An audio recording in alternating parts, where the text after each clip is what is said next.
Baik, Assalamualaikum warahmatullahi wabarakatuh. Perkenalkan, nama saya Nurul Hasna dengan NIM 2307533. Baiklah, pada kesempatan hari ini saya akan mempresentasikan proposal penelitian saya yang berjudul Pengaruh Waktu Sarapan Pagi terhadap Konsentrasi Belajar S1 PKK Tata Boga tahun 2023.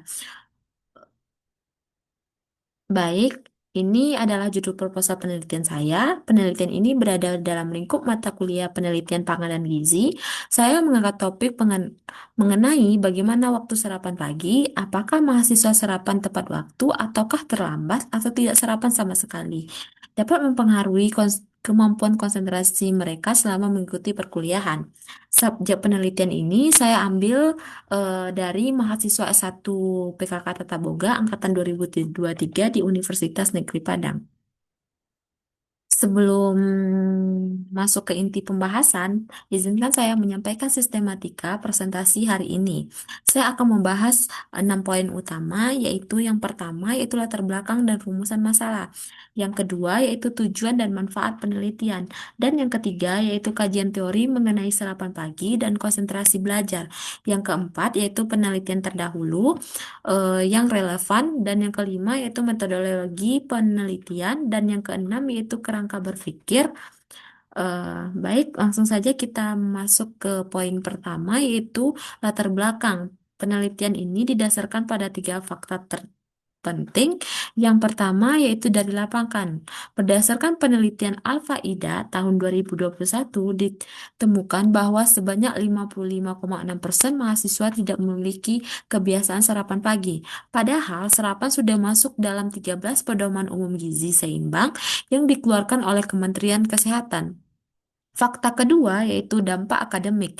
Ketika seseorang melewatkan sarapan, kadar glukosa darah akan menurun. Kadar ini menyebabkan konsentrasi melemah, daya serap terhadap materi berkurang, dan mahasiswa menjadi kurang responsif terhadap dosen. Dan fakta yang ketiga yaitu konteks tata boga. Mahasiswa tata boga memiliki jadwal kuliah praktik yang padat sejak pukul 7. Ini berarti kebutuhan energi konsentrasi mereka jauh lebih tinggi dibandingkan mahasiswa program studi lainnya. Dari fakta ketiga tersebut, saya merasakan penelitian ini sangat penting dan relevan untuk dilakukan. Selanjutnya, kita masuk ke rumusan masalah tujuan penelitian. Berdasarkan latar belakang tadi, saya merumuskan tiga pertanyaan penelitian. Yang pertama yaitu bagaimana pola waktu sarapan pagi mahasiswa S1 PKK Tata Boga angkatan 2023. Dan yang kedua yaitu bagaimana tingkat konsentrasi belajar mahasiswa selama perkuliahan berlangsung. Dan yang ketiga yaitu bagaimana pengaruh waktu sarapan pagi terhadap konsentrasi belajar mahasiswa. Untuk menjawab ketiga pertanyaan tersebut, penelitian ini memiliki tiga tujuan. Yang pertama yaitu mendeskripsikan pola waktu sarapan pagi mahasiswa Tata Boga angkatan 2023. Yang kedua yaitu menganalisis tingkat konsentrasi belajar selama perkuliahan. Dan yang ketiga yaitu menganalisis pengaruh waktu sarapan pagi terhadap konsentrasi belajar mahasiswa. Selanjutnya kita masuk kepada kajian teori sarapan pagi.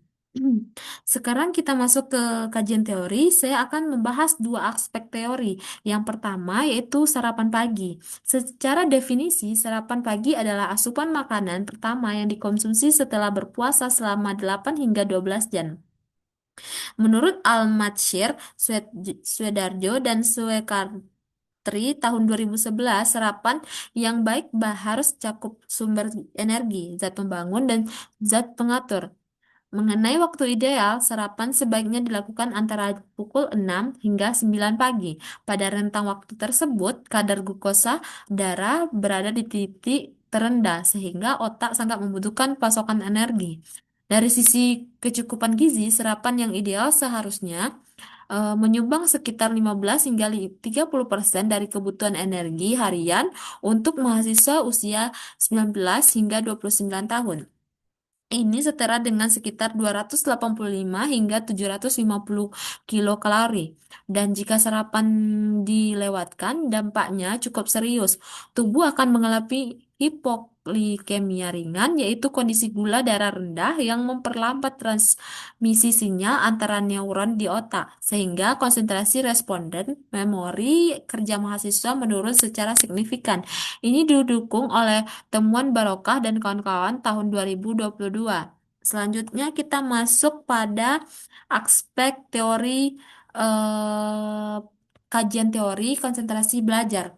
Menurut Sutiarni tahun 2016, konsentrasi belajar didefinisikan sebagai kemampuan memusatkan seluruh perhatian kognitif secara penuh dan berkelanjutan pada suatu aktivitas pembelajaran dengan meminimalkan gangguan dari stimulus yang tidak relevan. Dalam penelitian ini, konsentrasi belajar diukur melalui 4 indikator utama. Indikator pertama adalah daya serap materi, yaitu kemampuan mahasiswa mengingat dan menjelaskan kembali tanpa melihat catatan. Yang kedua, yaitu ketahanan fokus, yaitu kemampuan mempertahankan perhatian selama 50 hingga 150 menit pada saat perkuliahan. Yang ketiga yaitu responden terhadap dosen, yaitu seberapa cepat dan tepat mahasiswa menjawab pertanyaan dan mengikuti instruksi. Dan yang keempat yaitu kualitas catatan, yaitu seberapa banyak informasi penting yang berhasil mahasiswa dokumentasikan selama belajar. Dari keempat indikator ini yang akan menjadi dasar penelitian dan kuesioner penelitian saya. Selanjutnya kita masuk kepada penelitian terdahulu yang relevan. Untuk memperkuat kajian teori saya juga merujuk pada 5 penelitian terdahulu yang relevan. Yang pertama yaitu penelitian Alpha Ida tahun 2021 menggunakan metode kuantitatif cross-seleksional pada mahasiswa Papua. Hasilnya yaitu 55,6% tidak serapan dan ditemukan hubungan yang signifikan antara serapan dan konsentrasi dengan nilai P kurang dari 0,02. Kedua dari Dewi dan kawan-kawan tahun 2020 menggunakan metode korelasi dan menemukan bahwa pola sarapan berhubungan signifikan dengan konsentrasi belajar, terutama jika kalori sarapan minimal 15 hingga 30% dari kebutuhan energi harian. Dan yang ketiga yaitu menurut Andrianti dan Nuraini tahun 2020 menemukan 58,7% mahasiswa jarang sarapan dan 59% di antaranya memiliki tingkat konsentrasi kategori yang sedang. Dan yang keempat yaitu menurut Fidaus dan kawan-kawan tahun 2024 menyimpulkan bahwa serapan dan asupan zat besi berhubungan langsung dengan konsentrasi belajar mahasiswa gizi. Dan yang kelima yaitu menurut Lestari dan kawan-kawan tahun 2022 menggunakan kuesioner dan recall 24 jam dan menemukan hubungan signifikan antara sarapan, status gizi dan konsentrasi belajar. Dari kelima penelitian ini semakin menguat dasar ilmiah dan proposal saya. Selanjutnya kita masuk ke metodologi penelitian. Selanjutnya, saya akan menjelaskan metodologi penelitian yang akan saya gunakan. Penelitian ini menggunakan pendekatan kuantitatif, deskriptif, korelasional. Artinya, saya ingin menggambarkan pola sarapan dan konsentrasi secara objektif, lalu mencari apakah ada hubungan atau pengaruh di antara keduanya. Lokasi penelitian adalah Prodi S1 PKK Tata Boga, Fakultas Pariwisata dan Perhotelan, Universitas Negeri Padang. Penelitian akan dilaksanakan pada semester genap. Populasi sekaligus sampel penelitian ini adalah seluruh mahasiswa Tata Boga angkatan 2023 menggunakan teknik total sampling dan sensus. Artinya semua anggota populasi dijadikan sampel. Pada variabel X atau variabel bebas dalam penelitian ini adalah waktu sarapan pagi yang dikategorikan menjadi 3, sarapan sebelum pukul 7, sarapan pukul 7 hingga 9, dan tidak sarapan sama sekali. Dan pada variabel Y akan variabel terikat adalah konsentrasi belajar yang diukur menggunakan kuesioner dengan 25 butir pertanyaan berskala Likert 4 poin. Untuk analisis statistiknya, saya akan menggunakan 3 uji, yaitu ANOVA, 1 jalur untuk membandingkan rata-rata antara kelompok, uji post hoc 2K HSD untuk mengetahui kelompok mana yang berada di signifikan dan korelasi Spearman untuk mengukur kekuatan hubungan antara kedua variabel. Semua analisis akan dilakukan menggunakan SPSS versi 2026. Selanjutnya adalah kerangka berpikir dari penelitian ini. Kondisi awalnya adalah mahasiswa Tata Boga S1 PKK 2023 yang memiliki jadwal perkuliahan padat sejak pagi, baik teori maupun praktik di laboratorium. Dari kondisi tersebut ada dua kemungkinan. Pertama, mahasiswa yang sarapan tepat waktu sebelum pukul 9 pagi.